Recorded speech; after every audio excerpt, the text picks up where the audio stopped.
it can be really valuable to split the mind into the thinking mind and the experiencing mind. So the experiencing mind, very closely related to intuition and the unconscious, so easy to overlook. It's what is hearing these words right now. The thinking mind, well, everyone's familiar with that. It's the voice in the head that chunters away from morning till night. And as Einstein said, the rational mind is a wonderful tool, but the intuitive, experiencing mind is a sacred gift. And we have created a society that worships the rational thinking mind and overlooks the experiencing intuitive mind. So it's worth understanding how the thinking mind works a bit closer if you're going to get some freedom from it.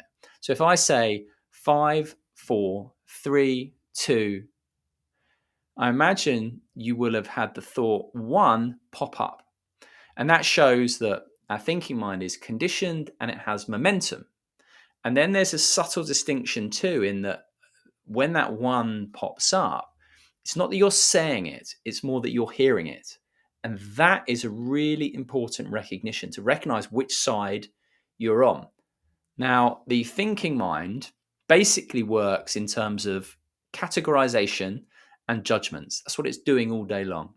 So if I asked you or anyone, who are you? Invariably, 99% of people, particularly in the Western world, say things like, well, I'm a father, I'm a husband, I'm an author, I'm British, and I'm kind.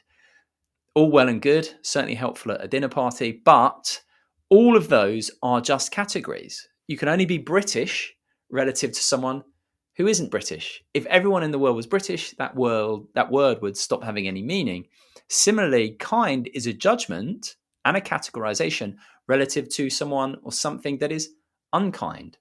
So this is what the thinking mind does. It puts reality, it tries to put reality into a box, which is very limiting and acts like a prison eventually.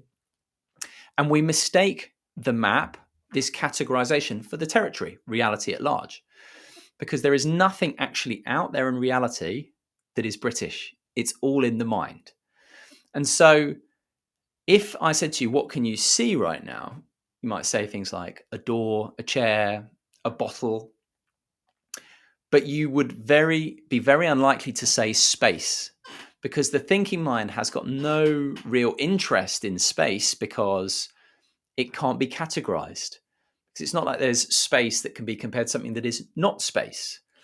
And so we overlook space internally and externally. That's why people are always filling up their time, at least in part these days, distracting themselves, because space in time feels like a waste. You want to fill it up with activities. And internal space, similarly, but yet space is where intuition, joy, love, flow, all those things come from. And the truly great artists and creative people totally get this. So Einstein created the theory of relativity from this place. And he had a lovely quote, which is, I think 99 times and I find nothing. I swim in silence. The truth comes to me. Steve Jobs completely understood the power of silent consciousness.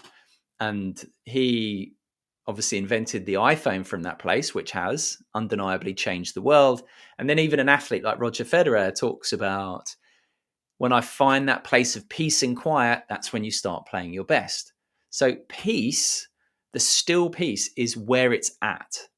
So the key thing to start doing is to observe the thinking mind, see what it does in terms of categorization and judgments, and you get that bit of space from it.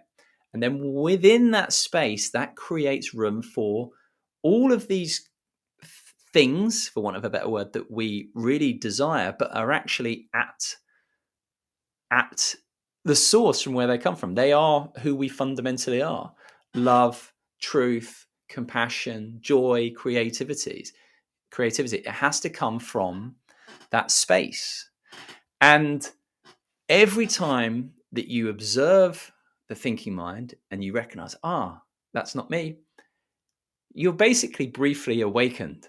But as soon as the mind comes up and says, I get it, you've lost it. And that is the frustrating paradox about awakening. The mind cannot get it. One of the great cosmic jokes.